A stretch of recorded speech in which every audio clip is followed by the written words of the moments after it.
জনাব মোহাম্মদ মুক্তার আলী, যশোর 6। আসসালামু আলাইকুম রহমতুল্লাহ। মাননীয় স্পিকার, আপনাকে অশেষ ধন্যবাদ।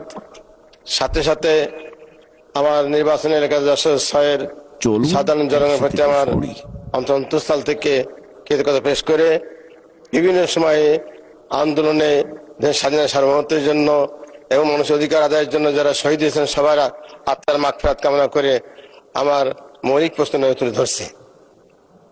মাননীয় স্বাস্থ্য ও পরিবার কল্যাণ মন্ত্রী মহোদয়ের কাছে আমার প্রশ্ন, বিশেষ করে আমার কেশবপুর উপজেলা একটি হেলথ কমপ্লেক্স আছে।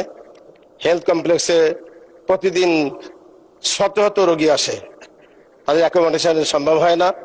অধিকাংশ সময় বারান্দায় অনেক রোগী থাকতে বাধ্য হয়। এই হাসপাতালটি এমন জায়গায় অবস্থিত, পার্শ্ববর্তী উপজেলা মনিরামপুর, ডুমরিয়া, কলারোয়া এবং সাথে সাথে দুর্গত অঞ্চল থেকে রোগী ভর্তি হয়। এর কলেবার বৃদ্ধি করা প্রয়োজন।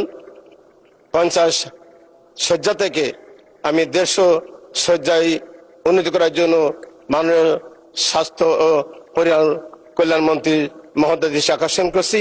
সাথে সাথে এই হসপিটালটি যাতে আধুনিক সুযোগ সুবিধা পায় সেই জন্য তার কাছে জোর আবেদন পেশ করছি।